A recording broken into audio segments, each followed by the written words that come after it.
Yes, that's the pen. And Daiwanaman, I appreciate you going and looking up these basics and the name of the program and the rest of the things like that.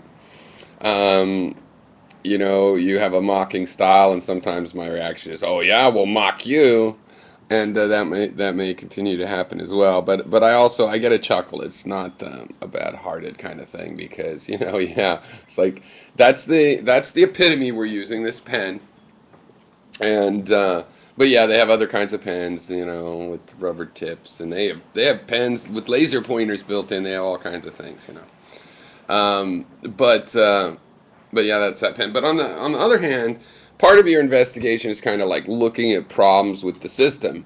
The thing is, if you find a problem with the system, it's a problem with the current procurement system, right? It's not a problem from me trying to get in on the kinds of things the government procures.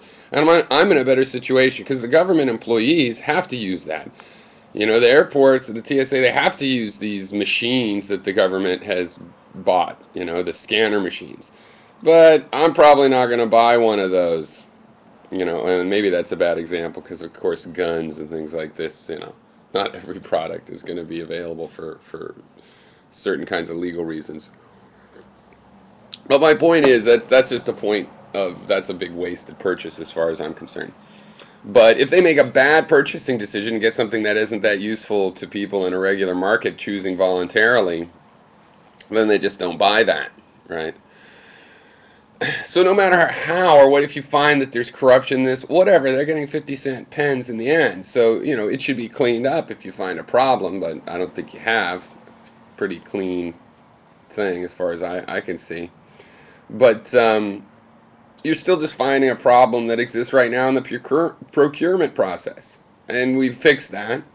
And because it's not just about the skill craft, right? It's just in general when the government commissions some sort of a product at a known specification, as the government is wont to do, and it comes in at costing a certain cost consistently, that we all should be able to be in on buying things at that cost. So it's going to be interesting, and I'm definitely interested, and we could probably learn things from that investigation of how to work, this kind of thing.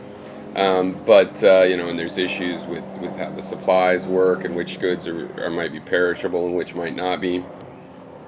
But but in the end, I don't see how it's going to affect my argument that we should be on those purchases. Because see, when the government does it badly, waste money. Let's say there was some corruption involved. Somebody bought something from a cousin, and they wasted money. Well, I'm not going to want to buy that. That's why we use this pen, which has been this more or less the same model.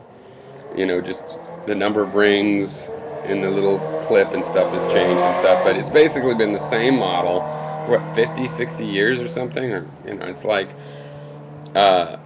those are the kind of products that would attract me. There's a lot of other products that the government buys that I'm going to go, no way, or yeah, I'm going to find, well, this is still an area that needs innovation. There's some private company that's figuring out a better kind of manufacturing.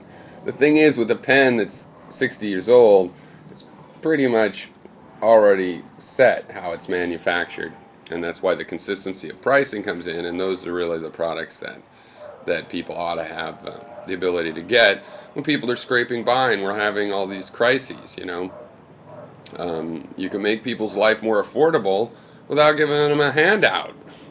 What's not to like about that? I don't get it. But I do like that you're looking into this and familiarizing people with the pen. Yes, that is the mighty pen that I want so much. And I don't want it because it's awesome.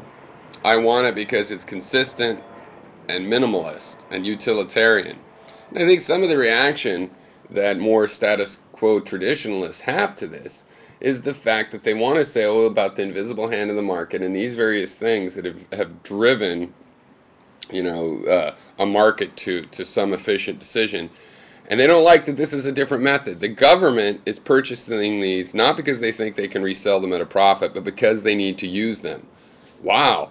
We're told that traditionally the only way to get people to produce things is to give them money to produce them. But there's subsets of the economy, namely all of us as we buy, that are buying things to use. Okay? And that bothers them. I think it bothers them that you might get something that was designed to fit a specification because that specification was known to fulfill a needed function. All right, cheers.